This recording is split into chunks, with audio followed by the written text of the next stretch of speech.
哎呦，头疼了吗？我看看。还说不担心我？我是礼貌性的，关心一下刚刚救过我的人。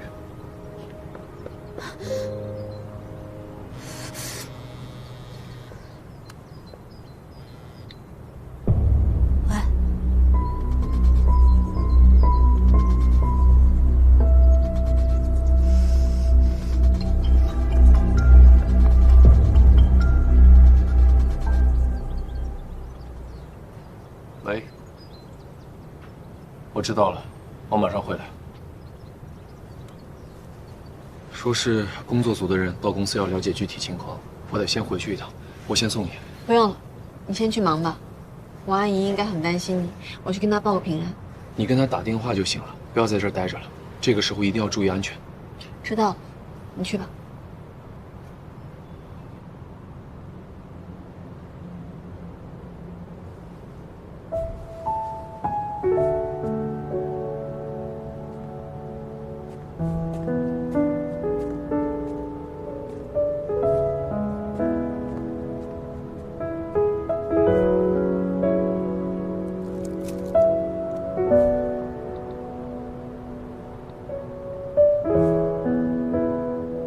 庆勋，我有事情找你帮忙。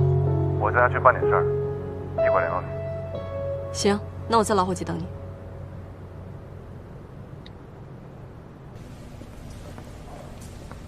哥，你受伤了？没事，工作组的人呢？说是已经到办公室了。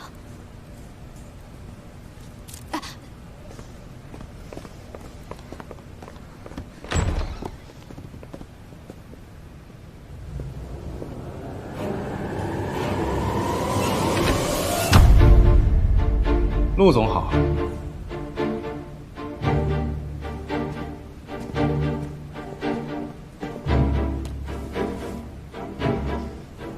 这是我的名片。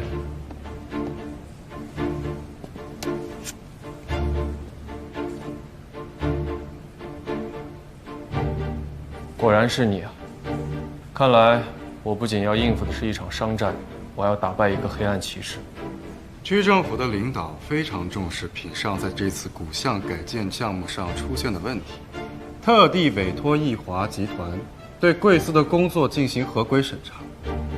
今后的审查工作将会交给我全权对接，希望你们积极配合。一定。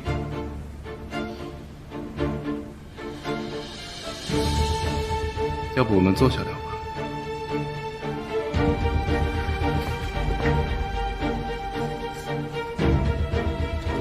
我这里整理了一些问题，请陆总一定要如实回答。我的判断将直接影响项目能否复工。还请秦总秉公执法，不要夹杂私人恩怨。一定。我了解过了，居民对于品上集团管理不周导致的项目停工意见很大。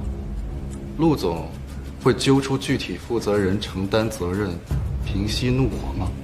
这才是你来这儿的目的，不是为了解决问题，是为了加剧问题。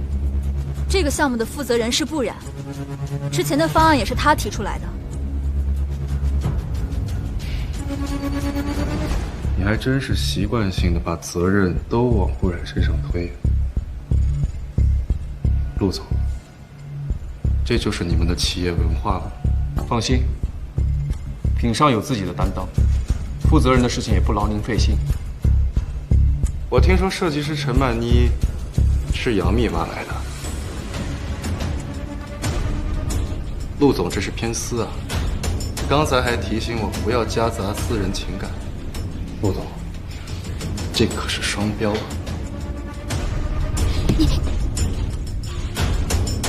你已经给了我明确的解决思路，给我1天时间，我给你一个满意的答复。没问题，不过我的耐心有限，注意效率。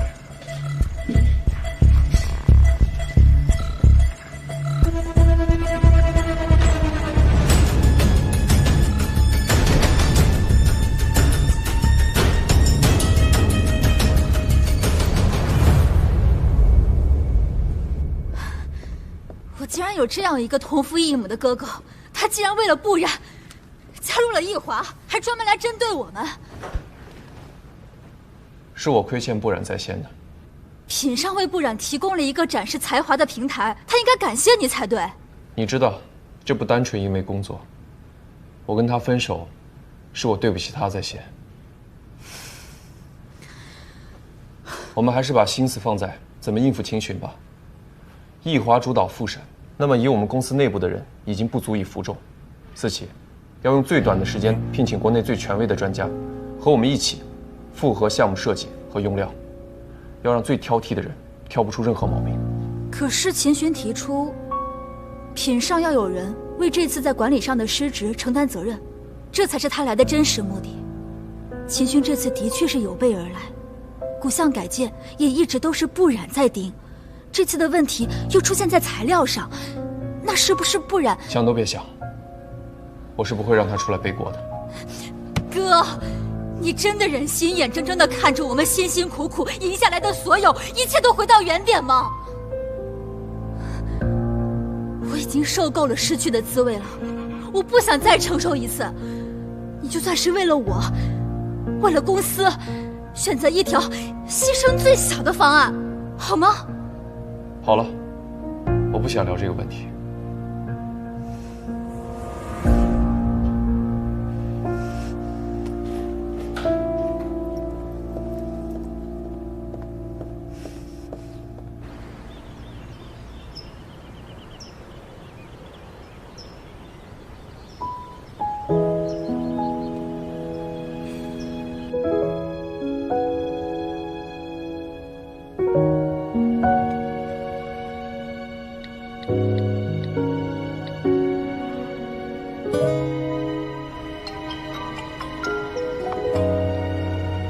你伤口怎么样了？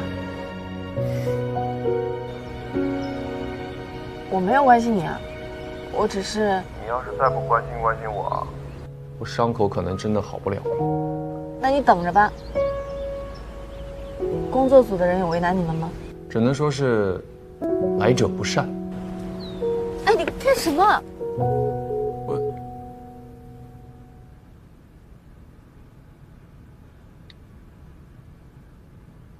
藕断丝连，害人害己。干什么？你今天怎么了？穿的人模人样的。我找到工作了。你跳槽了？不做老伙计了？我去了易华。你去易华？去易华做什么？陆思琪为了赢你无所不用其极，已经对你造成了伤害。陆层阳又被兄妹之情裹挟，眼瞎不作为。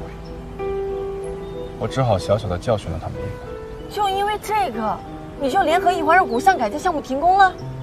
恰恰相反，来之前，作为项目审查的主要负责人，我去见了陆层阳，跟他商议了解决办法。你是商议办法还是雪上加霜啊？你知不知道你这样做会给陆层阳会给品上造成多大的麻烦？他们麻烦多是他们的事情，我只知道，你是我的底线。那我现在很认真的告诉你，就算我和陆层阳分手，那也只是我的事情，我不需要别人为了我的感情出头。如果你真的在乎我这个朋友，就请你马上停手。我已经上了冲撞品上的火车，在品上坍塌之前，火车只会加速。千寻，你疯了吧？不然，别再管品上，这些都是陆层阳应得的。你到底怎么了？对了，你应该还不知道，其实我姓陆，是被陆明宇抛弃的亲儿子。所以，对于一个夺走了我一切的人来说，我难道就不能小小的惩罚他一下吗？你不是跟我说你从小在国外？你说你爸爸是一位建筑师，他就是……对。我爸当年一心扑在公司上面，任由我妈带我离开。后来我听说他跟易华合作失败跳楼了，我那个时候看新闻，也是第一次看到你的照片。我明白了，当年在餐厅，你就是想接近我。可是我从来没有说要利用你的意思，我后来对你的一切也都是真心的。我知道，不管你为什么出现在我身边，不管为什么你要跟我做朋友，我都能接受。我不傻，这些年你对我的照顾，我能感受出来你不是在利用我。但是最让我接受不了的，就是你马上要变成像我奶奶那样的人。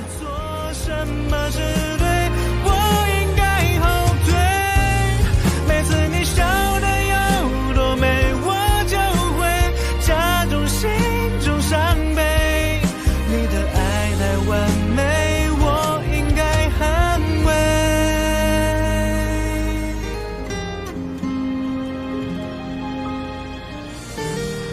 城郊古巷改建因设计师不染使用违规建材，导致项目停工。据传，该设计师曾经异业，且通过非正常关系成为古巷改建负责人。大麻烦！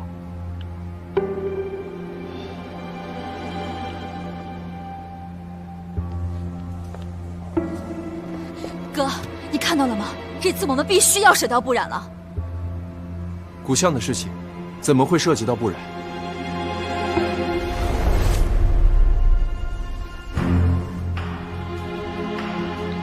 王记者，这次古巷材料出问题的罪魁祸首是不染。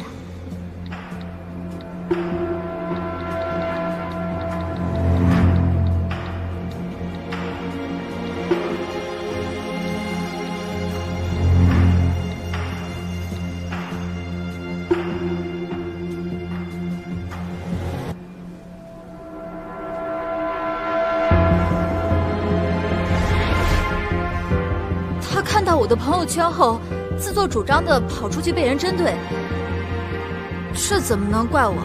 你，事情已经这样了，不然要是能扛下所有责任，那品上就能在材料事件当中隐身。陆思琪，反正他的名声已经臭了，那不妨为公司做点贡献，事后再弥补他也不亏啊。你闭嘴！我之前当你是任性，可我没想到你会这么的不择手段。你知不知道什么是错？哥，你在说什么？易子鹤绑架你，完全是你自导自演，就是为了逼我跟不染分手，是不是？不是的，我没有。我一直想不明白，你不是忍气吞声的性格，为什么受了这么大的伤害肯放过易子鹤？所以我就找过易子鹤了。我一直没跟你说，是因为我跟不染的症结不在你。可我想不明白，你都已经赶走他了，为什么还要一次次的伤害他？陆思琪，你恢复记忆之后，为什么会变成现在这个样子啊？如果爸爸还活着的话，他肯定也会对你很失望。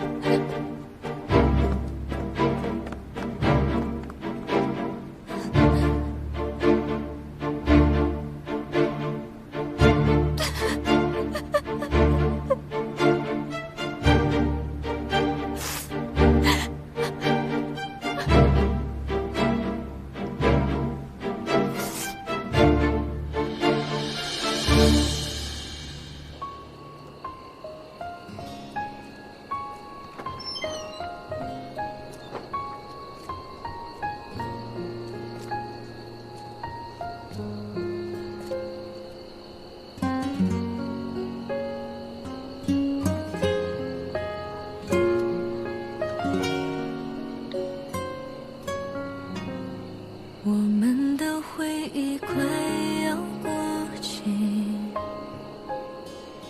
时间给我们一个教训，越来越不敢确定我们的关系该叫做还是无交集的平行，好好透个气，让情绪暂停，有心领略那种缺席的际遇，想独自在一望无际敢放晴的晴天里，把心情清晰的感情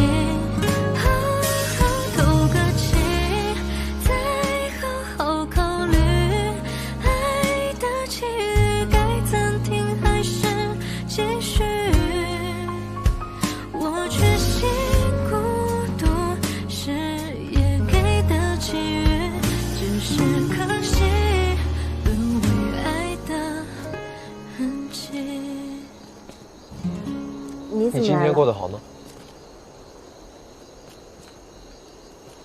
我能有什么事儿啊？我就是来看看你。古巷的事情，你别担心，会解决的。对，都会解决的。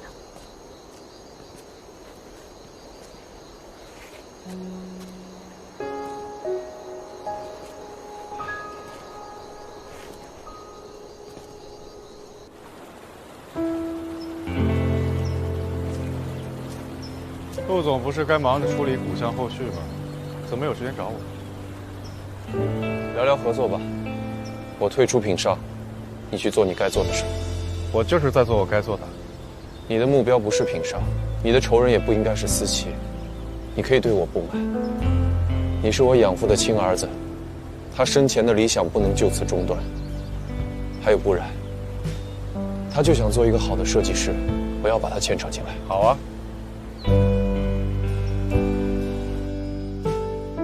说吧，有什么事情能让布大设计师来找我？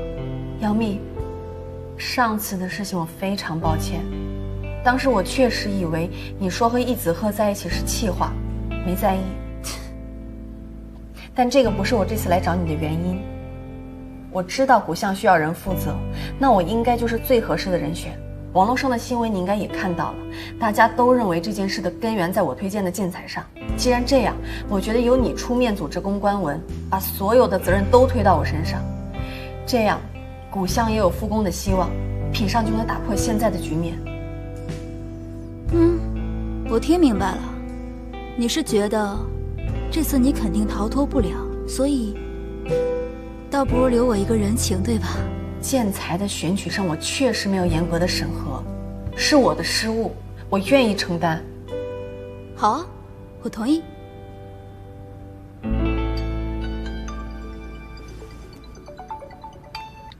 喂？什么？对不起，陆岑阳在品上的旅程要到终点了。古巷是我爸爸生活过的地方，我有很深厚的感情，但没想到在古巷的使用材料上出现了问题。这跟之前大家在网上声讨的设计师没有任何关系。不然设计师在此之前就已经离职。后续的相关流程都是由公司审核过后才落地实施的。现在出现了问题，我有直接责任，没有理由把责任推卸给任何人。所以我会承担起相应的代价。从今天起，我将辞去品上的一切职务，今后也不再过问公司的任何具体事务。感谢一直支持我的公司同事、合作方，还有朋友，谢谢你们一路的陪伴。希望你们能够继续支持品上。陆岑阳在此跟大家说一声抱歉。各位，珍重。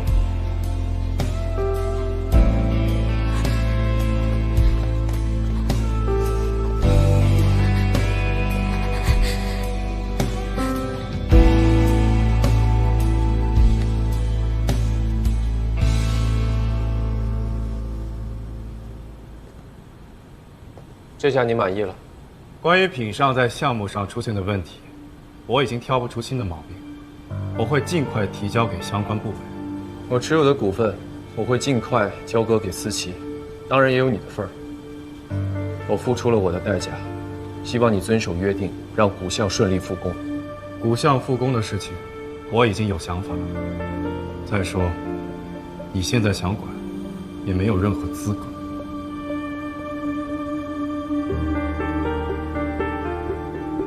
品上是爸爸留给你的，我从来都没有见过有什么在你心里比品上、比爸爸更重要的。今天，你却为了不然，放弃了品上，抛弃了我。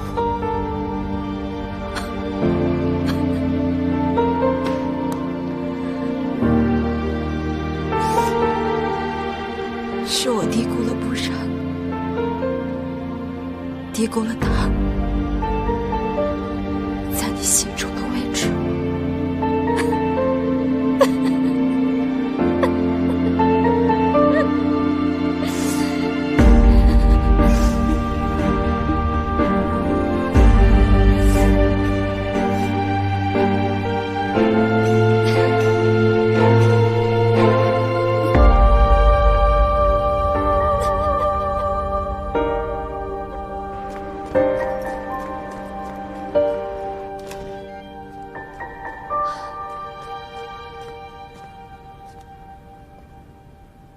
秦寻，你怎么在这儿？你来找陆层阳的吧？他已经走了。他辞职的事情又跟你有关？可以这么说。秦寻，上次我应该已经跟你说得很清楚了，我非常感谢你维护我，为我着想，但是我不开心。现在因为我陆层阳离开了品上，没有他的品上怎么办？古巷改建又要怎么办？算我求你停手好不好？可以啊，只要你答应做我女朋友，我什么都听你的。你别闹了，我很认真的。我也是认真的。不然，我一直都说过我很喜欢你，但是我不知道你为什么还是走向了陆怎样，他到底有什么好的？你为自己怎么选择都无可厚非，但是你不要带上我，也不要盯着品上。不然，我们之所以能成为朋友，是因为我们都是很执拗的人。你想让我收手，可以，你只要答应跟我在一起，不要再想着陆怎样。我秦寻一定是一个言出必行的人。你说的没错，我们都是很执拗的人，所以我学不会拿感情当筹码。我们认识这么久，我不相信你不知道怎么做才是对的。商业的丛林法则里面就没有对错之分，在感情中也是一样，只有强大的那一个人才不会受伤害。不然，有朝一日你会明白，你选择我，你才是那个能跟话筒说不的不然。原来我们也有这么话不投机的一天。你忙吧，我走了。不然，你选择我，这是在选择更多的主动权。我不稀罕这种主动权。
老许，陆思阳来过吗？没有。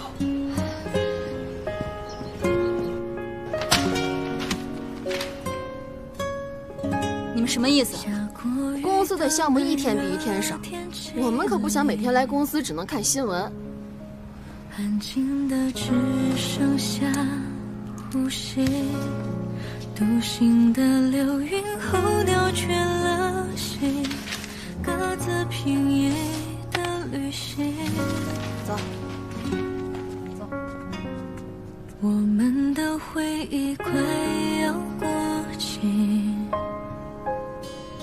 时间给我们一个教训，越来越不敢确定我们的关系该叫做还是无交集的平行。好好透个气，让情绪暂停，有心领略那种缺席的际遇，像朵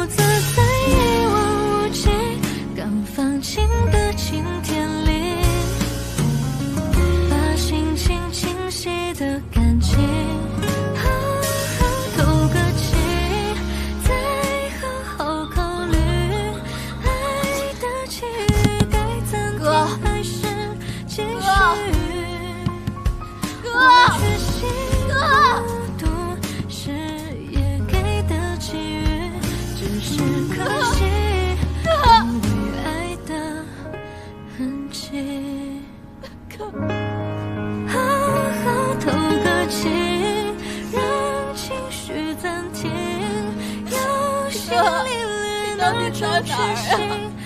地上没有你，我真的不行。一望无际，刚放晴的晴天里，把心情清晰的感情好好透个气。知道我可能错了，只要你回来，我什么都可以不要。我决心好多事也给的机遇，只是可惜没有爱的痕迹。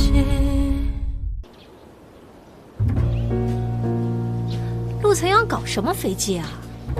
他现在比我们都惨，活该的。说到底是妈厉害，利用我们试探陆晨阳的深浅，再不计代价的捆绑陆晨阳的可信，打蛇打7寸。但陆晨阳就这么认输了？管他呢，妈让我们听话点儿，我们坐收渔翁之利不好吗？你少在那儿自欺欺人了。陆晨阳是输了，但是这秦巡上位，对我们有好处吗？那我们怎么办呀？一个小人物翻不起什么大风了，等着吧，我倒要看看妈最后会怎么处理这个秦巡。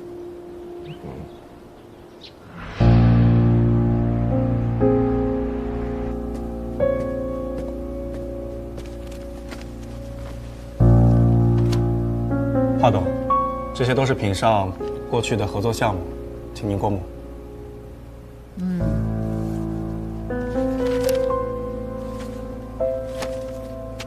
陆晨阳把他手里的股份给你，以为你会手下留情，却没想到，反而变成你对付品上的利器。品上目前的合作方，在听到公司大股东对他们的经营感到没有信任度的时候，抛售股票，纷纷选择与易华合作了。你这么卖力，我也不能小气啊，不能亏待了我的大功臣。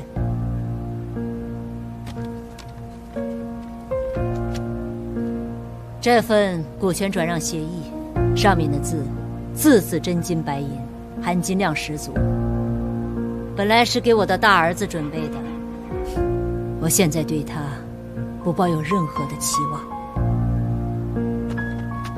你拿去吧，这样你追不然更有底气。谢谢华董。不过说到这件事情，可否请华董把股项改建的后续交给我来处理？你想怎么做？目前这个项目因为网络发酵热度特别高，是一块名副其实的烫手山芋。目前最好的处理办法就是让它彻底的拖垮品上，待我为易华吞下节节败退的品上，到时候就会有更多的精力。我会尽力的修复华董和闵德叔之间的关系，因为我也想成为闵德叔的女婿。家庭和睦，我手里的股份才能更有含金量。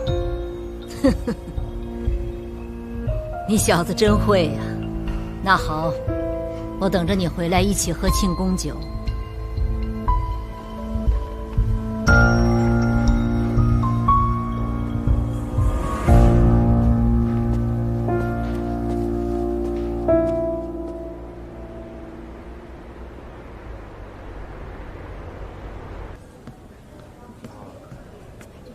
我的这位同学用中医的办法调节心脏活动，是很有一套的。被他救治好的病人不计其数，你放心好了。谢谢马医生的帮忙。不客气，这是陆总千叮咛万嘱咐过的。您最近见过陆慈阳吗？我已经好久没有联系上他了，你有他的消息吗？真不好意思，他交代我为你妈妈预约看病是2个月之前的事了，最近我也没有见过他，也不知道他在忙什么。谢谢你，马医生，辛苦了。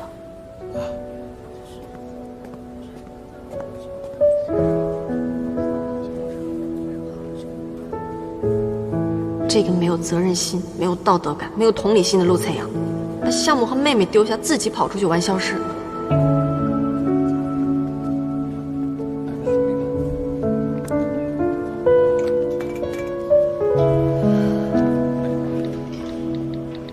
我想为品上完成股项改建项目，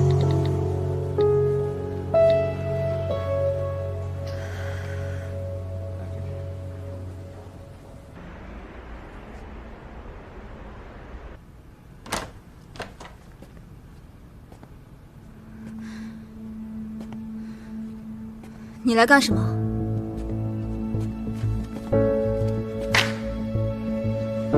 谈谈合作。品上辛辛苦苦做成的项目，却在竣工之前被你轻易拿走。我跟你这种人，没什么好谈的。格局打开啊！两家企业能够携手合作，造福社会，是桩美谈。妹妹何必这么计较个人得失？我没有你这样的哥哥。现在知道被人设计陷害、蛮横夺取是什么感觉了吗？请你离开。品上上个月有30%的客户选择转投易华，这个月有50%的合作项目或转投易华，或不再续约。再这么下去，你怎么对得起爸爸的在天之灵啊？你不配提爸爸。好，那我们就聊聊陆岑阳。他花了近3年的时间，才让品上的市占率几近追平易华，在你手里差不多也就7周吧，输个精光。你做了陆岑阳3年的秘书，我相信你能力是有的，只是不巧，你遇上了我这样的对手。我不会因为你是妹妹就忍让着你。你如果想让品上这个品牌继续活下去的话，最好选择与易华合并，不然只能等待财产清算。你做梦！我是念及血缘，是唯一一个带着价来的买家。你如果错过了，品上最后的下场可能连陆氏都不如。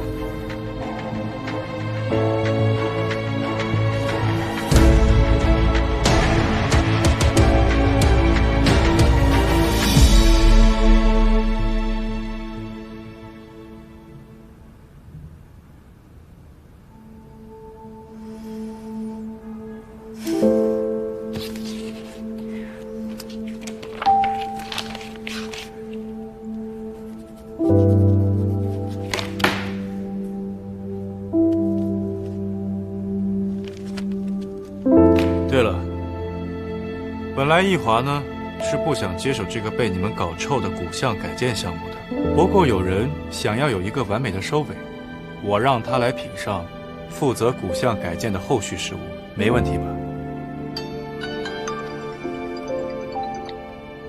啊，到了吗？好。我不同意。你还有人吗？陆岑阳都消失多久了？现在你同不同意，都改变不了这个结果。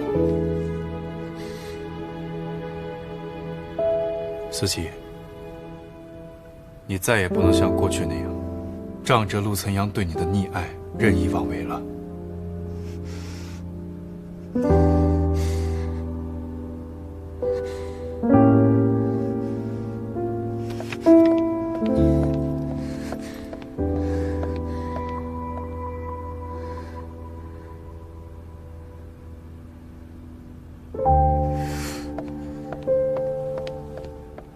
好了，布大设计师，走吧，一起去看看你的新办公室。你让我在这儿办公？不行。你信不信？前脚我刚离开品上，后脚姚乐飞就把你调到保洁部扫厕所。让你坐这个位置是为了方便你推进古巷改建的时候没有阻碍，别想太多了。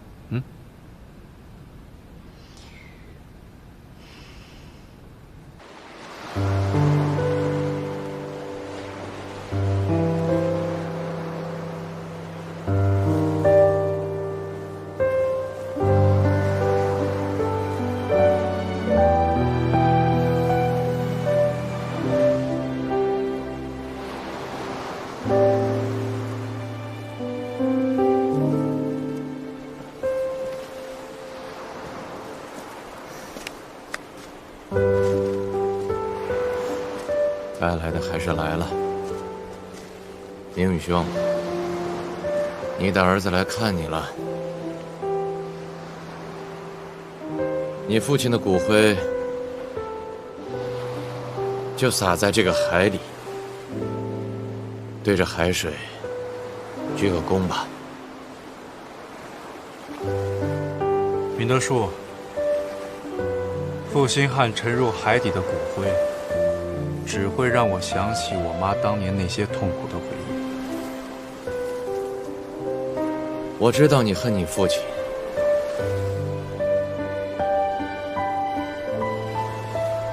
但我更清楚你本性的善良。如果你真的跟你父亲计较，你早就利用小冉达到你复仇的目的了。可你从来没这么做。原来你都知道，明德树。千寻，我想和你聊聊你父亲。我不想提他。我只是一说，你也只是随便听听。当初，你母亲在明宇兄破产的时候和他联系过，准备要把留给你的一切用来帮助他渡过难关。你知道那个时候的房子不像现在这么贵，即便把你名下所有的房产都卖掉，也未必能挽回明宇兄的事业。但是你今后的保障就都没有了，所以明宇兄拒绝了。还有，你想过没有？你妈妈一个人在国外打拼，她又是个女人，能买得起那么多房子吗？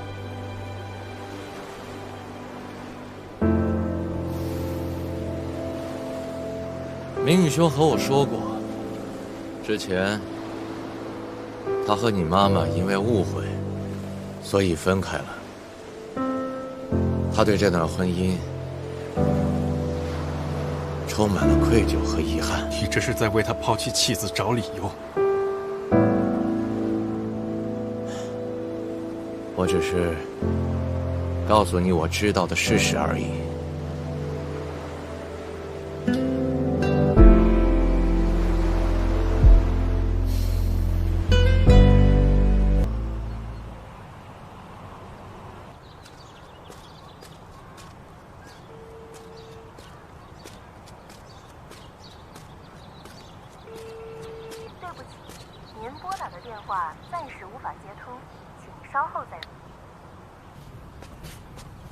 妈，我回来了。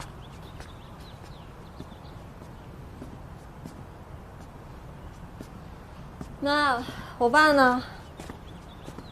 我不是你。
易华的那几个项目已经发你邮箱了。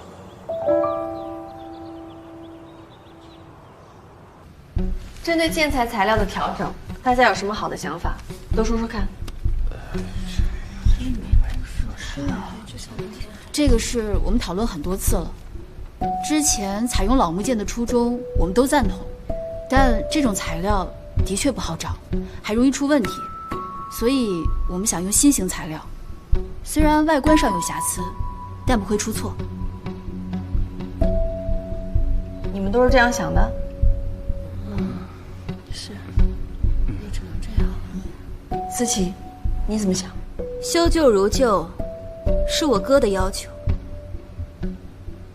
我同意换掉老木件，但不能是新型材料，因为如果我哥在，他是绝对不会同意的。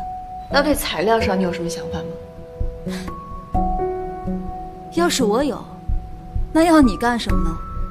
你不就是来解决这些问题的吗？行，今天先这样，都去忙吧。好，思琪留下。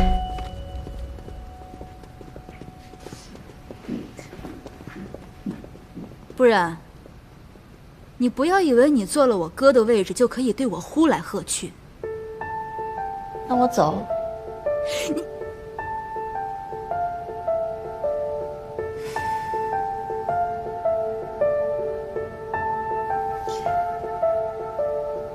思琪，我赞同你的坚持，但是组长的考虑也不无道理。现在居民对我们的抵触心理非常严重，我们已经没有试错成本了，所以我决定用新型材料，但是也要保住陆总的坚持。你的解决方案是什么？直接说，别绕圈子。小的时候，你和陆伯伯生活在古巷，有没有认识的木瓦匠？他们这些原本就生活在巷子里的手艺人，比我们更了解居民的需求和喜好，也能帮我们甄别出最合适替换的古木件材料。我那时候太小，即使见过，也不记得住哪儿叫什么了。但我哥一定记得，只不过现在我根本就联系不上他。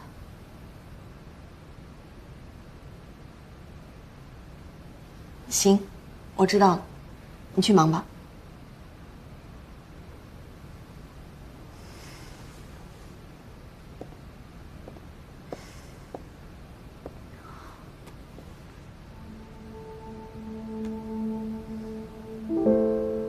我以为你真的很爱陆岑瑶，但是他一卸任，你就和秦轩联手霸占了他的位置。不然，我有时候真的看不懂你。随便你怎么想，我问心无愧。我只是想好好的把这个项目收尾。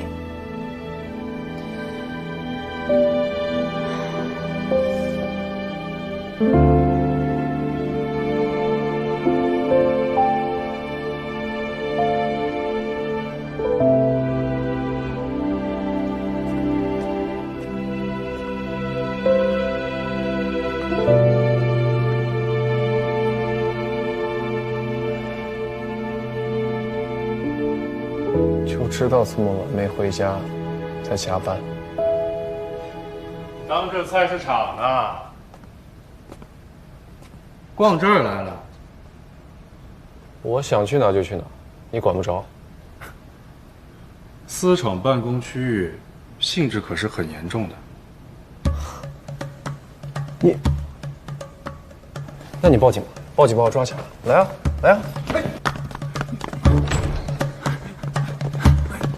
你们怎么一起来了？先吃点饭，我亲手做的。堂堂大总裁怎么沦落成厨子了？怎么收费的？要不要我订点员工餐，就当帮你拉业务了？你呀，不回家吃饭，我就只能来给你送饭。回家？陆岑阳，你……哎，不是你想的那样。陆岑阳，你真不要脸！对，我就是不要脸。我只要不然，来，尝尝。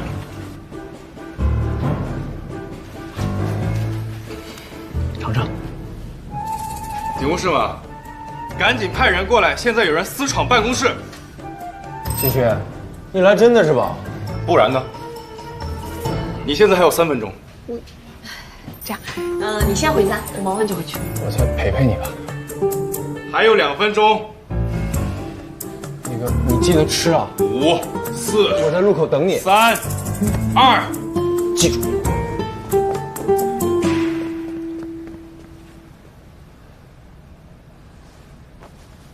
别吃这些东西了，一会儿跟我出去吃。不用了，还有很多工作，一会儿凑合吃一点。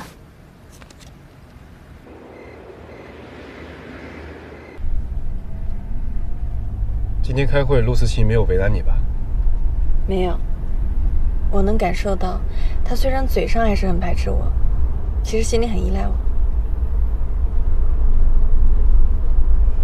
那就好。这条路也太黑了，你晚上回来不安全。以后我每天送你回家。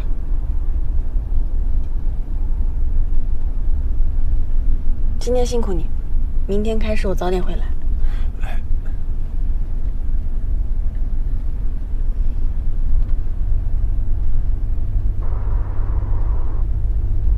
这个木桩子天天在这站岗吗？站了有几天了。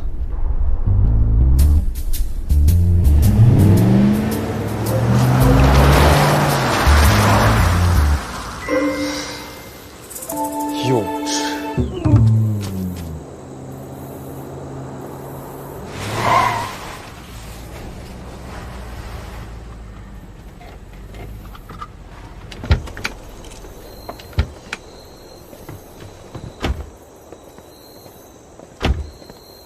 谢谢你送我回来。真想谢我，就请我到屋里喝杯茶吧。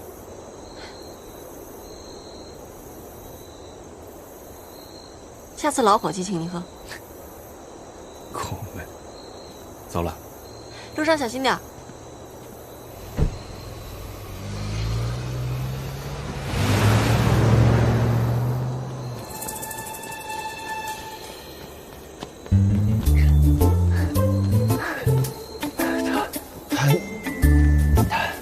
喘不上气儿就别说话了，手电筒，照路。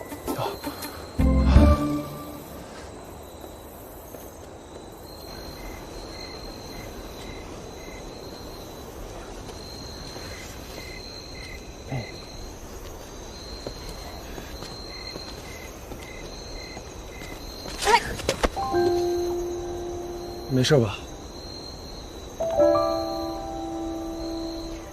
路太黑了，没看清。是有点黑。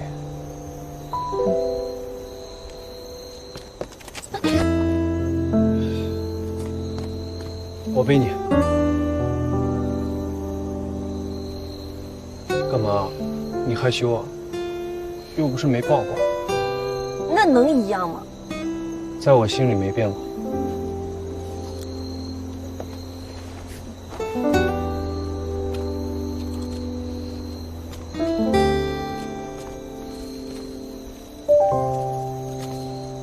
萤火虫。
古巷改建项目复工，我就可以撤了。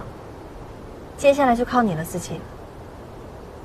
你倒是想得开，做了那么多，都是为我做嫁衣。之前事情结果不明朗，不想多说，现在可以说了。我求秦寻让我回到品上，继续完成古巷改建项目，是想替岑阳和你守住品上。古巷改建由品上而起，导致了岑阳的离任，也让品上在行业内的口碑地位一落千丈。从什么地方跌倒，就要从什么地方爬起来，所以古巷改建必须要复工。当然了，我这么做也不全是为了你们和品上，因为岑阳当初把这个项目交给我，如果我现在放任不管，它就会像一根刺一样一直立在那，无论什么时候想起来，心里都会充满了愧疚和遗憾。我要守住自己的职业初心，还有岑阳的信任。其实你来品上的时候，我就很喜欢你的设计理念，只是在之后的时间里，有太多的东西涌了进来，让我迷失了对你的判断。嫉妒和仇恨占满了我的内心。我能理解。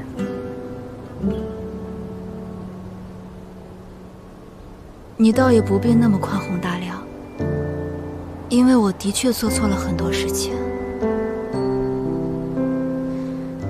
我故意找易子赫演戏，发朋友圈让你看见。我本以为这些能把你逼走，却没想到逼走了我哥，让他失去了一切。在他辞任后消失的这段时间里，我想了很多，是我错把战友当成了爱情。在我独自扛起品上，孤立无援，求助无门的时候，幸好你出现了，要不然我早就扛不住了。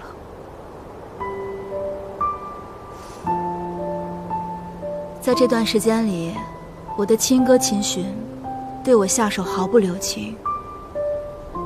我本以为他是在为你出气，但后来我发现他是在教我成长。秦寻是这么想的？不然，谢谢你。我为我的行为郑重地向你道歉。对不起。没关系，谁让你是我的小姑子呢？你真跟秦寻在一起了？不是，我跟你说件事儿，你别生气。其实你哥他没消失，这段时间他住在我家。他住在你家？你们俩同居了？那倒也没有，没有。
我的气吗？你是故意讨好我的。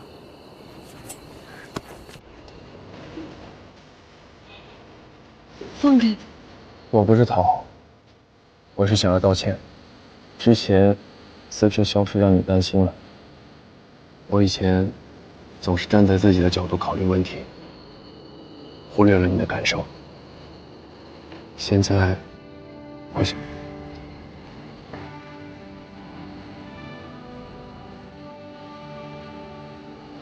看什么看？我又没说要原谅你。